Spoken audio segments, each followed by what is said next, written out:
শুধু ভক্তবৃন্দ, তো আমি দু চারটি কথা বলতে চাই। তো বিষয়টি হচ্ছে যে গুরুদেব যাহার প্রসাদে ভাই এ ভব তরিয়া যায়, কৃষ্ণ প্রাপ্তি হয় যাহা হতে। তো আমরা সকলেই প্রায় গুরু বন্দনাটা জানি। তো শ্রীপাদ প্রয়াগরাজ প্রভু এই গুরু বন্দনাটি গিয়েছেন প্রথমেই। তো প্রতিটা অনুষ্ঠানে এই গুরু বন্দনা বৈষ্ণব বন্দনা করার উদ্দেশ্য হচ্ছে যে গুরুদেব এবং বৈষ্ণব ভক্তবৃন্দের বিশেষ কৃপা প্রার্থনা করা। কেননা ভগবান বলেছেন আমি ভক্তের অধীন। এজন্য আমাদের জীবনে যদি আমরা এই মনুষ্য দেহ সার্থক করতে চাই, এজন্য বিশেষ করে আমাদের গুরুদেবের কৃপা এবং বৈষ্ণব কৃপা অপরিহার্য। কেননা আমরা যদি ভক্তদের সন্তুষ্ট না করতে পারি, গুরুদেবকে যদি সন্তুষ্ট না করতে পারি, তাহলে পরমেশ্বর ভগবানকে কখনোই আমরা লাভ করতে পারবো না বা প্রাপ্ত হতে পারবো না, খুশি সন্তুষ্ট করতে পারবো না। তাই আমাদের জীবনে প্রত্যেকেরই গুরুদেবের মহিমা বিশেষভাবে গুরুত্বপূর্ণ। তো আমাদের ইস্কনের অন্যতম গুরুদেব শ্রী শ্রীমৎ ভক্তিচারু স্বামী গুরু মহারাজ, শ্রী শিল জয়পতাকা স্বামী গুরু মহারাজ, শ্রী শিল সুবক স্বামী গুরু মহারাজ। এই যে মহারাজগণ আছেন, গুরুজন যে আছেন, ওনারা হচ্ছে ভগবানের শুদ্ধ ভক্ত। তো আমরা অনেকেই গুরু গ্রহণ করি, কিন্তু গুরুদেবের যে বৈশিষ্ট্য সেই সম্বন্ধে আমরা অবগত না হই। শুধু যে গুরু ধরার দরকার, গুরু ধরে যে কোনো গুরু ধরলেই আমার জীবন সার্থক হয়ে যাবে, গুরুদেব আমাকে উদ্ধার করবে। তো এইরকম মনোভাবনা কখনোই যথাযথ নয়। একজন গুরুদেব এবং শিষ্যের অবশ্যই বিশেষ যোগ্যতা থাকতে হবে। একজন গুরুদেবের যে যোগ্যতা, সেটা আমরা কিভাবে জানতে পারি? শাস্ত্র অধ্যয়ন করলে। বিশেষ ভাবে তিনি কি গুণগুলো ধারণ করে থাকেন? যে একজন গুরুদেব সর্বদাই কৃষ্ণ তত্ত্ববেত্তা হবে, মানে কৃষ্ণ সম্বন্ধে তিনি সবসময় অতিবাহিত করবেন। কৃষ্ণ সম্বন্ধ নিয়ে তিনি ধ্যানে জ্ঞানে বচনে মন প্রাণ ধ্যানে সবসময় অনেক গুরুদেব কি করেন? পরমেশ্বর ভগবানের চিন্তা করে থাকেন এবং পরমেশ্বর ভগবানের কথা প্রচার করে থাকেন। আর এর মাধ্যমে কি হয়?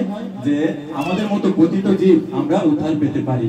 কিন্তু এই গুরুদেব যদি আমরা যথাযথভাবে গ্রহণ না করতে পারি, একজন সদ্গুরুদেবের সন্ধান যদি লাভ না করতে পারি, যেন তেন গুরুদেব যদি গ্রহণ করি, কি হবে? যে মনুষ্য জীবনটাই বৃথা যাবে। বলা হয়েছে লোভী শিষ্য, লোভী গুরু, কামি চেলা, দুজনই নরকে গেলা। যে গুরুদেব কি করে? এই সমাজে আমরা দেখতে পাই অনেক গুরুদেব আছে, তারা বলে যে বছর গেলে কানের গোড়ায় ফিস ফিস, বছর গেলে কিছু ফিস দিস, হ্যাঁ, তাহলেই তুই উদ্ধার পেয়ে যাবি। কিন্তু যথাযথভাবে আমরা যদি দেখতে পাই, শাস্ত্রগ্রন্থ পড়লে অধ্যয়ন করলে, সাধু মুখে বৈষ্ণব মুখে যদি শুনতে পারি যে একজন গুরুদেব হবেন কি? তিনি নিঃস্বার্থ পরায়ণ হবেন। তিনি তার শিষ্যকে নিঃস্বার্থভাবে ভালোবাসবেন এবং তাকে কৃষ্ণ তত্ত্ব বিজ্ঞান এই জ্ঞান দান করবেন। এই জন্য আমাদের যে যাহারও প্রসাদে ভাই এই ভব তরিয়া যায়, এই জন্য আমাদের সদ্গুরুদেবের আশ্রয় গ্রহণ করতে হবে এবং সেই সাথে সাথে গুরুদেবকে সন্তুষ্ট করার জন্য গুরুদেবের আদেশ নির্দেশ পালন করতে হবে। গুরুদেবের আদেশ নির্দেশ কি? চারটি বিধিনিষেধ পালন করতে হবে। আমরা অনেকেই দীক্ষিত আছি, অপরূপা মাতাজি আছে দীক্ষিত, এই মুহূর্তে কথা বলছেন। তো অপরূপা মাতাজি আছে, আরো অনেক ভক্তরাই আছেন যারা দীক্ষিত। আমাদের ইন্দুলেখা মাতাজি কিছুদিন আগে পুণ্ডরিক ধামে দীক্ষা হয়েছে। তো আমরা কি জানতে পারি দীক্ষা হওয়ার সময়? যে আমিষ আহার বর্জন করতে হবে, নেশা বর্জন করতে হবে, দ্রুত ক্রিয়া বর্জন করতে হবে, অবৈধ সঙ্গ বর্জন করতে হবে এবং সেই সাথে সাথে 16 মালা নিয়মিত জপ করতে হবে, একাদশী ব্রত পালন করতে হবে। তো এই হচ্ছে গুরুদেবের চাওয়া শিষ্যের কাছে। এছাড়া আর গুরুদেব কি চায়? টাকা চায়, ঘর চায়, বাড়ি চায়? গুরুদেব কি চায়? যে এই চাওয়াটাই হচ্ছে আমাদের পরম মঙ্গল। এই জন্য গুরুদেব যাদের সন্তুষ্ট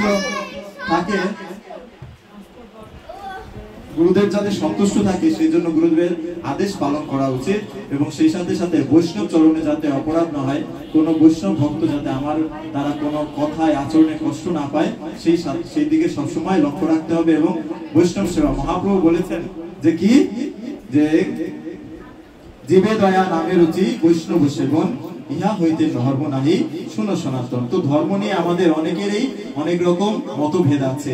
একজনে বলে অমুক ওই বিষয়টা করলে ধর্ম হবে, আরেকজন বল ওই বিষয়টা করলে ধর্ম হবে। কিন্তু ধর্ম কে জানেন? যে ভগবত তত্ত্ববেত্তা সেই জানেন। কে জানেন? ভগবানের শুদ্ধ ভক্ত, আর শুদ্ধ ভক্তকে ভগবানের আমাদের গুরুদেব।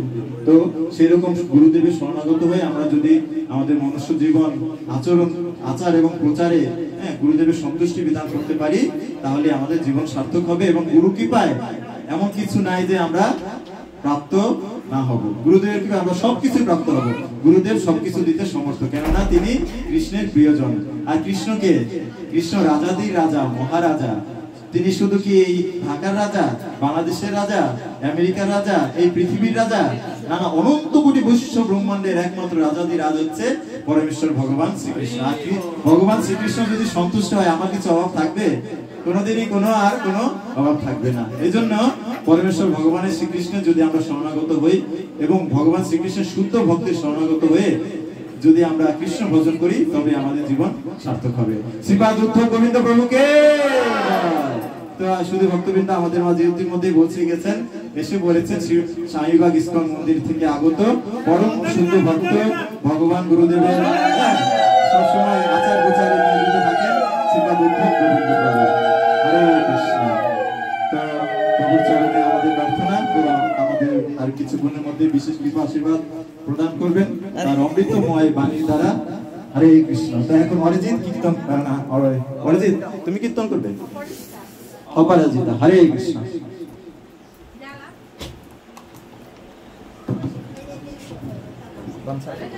নদিয়া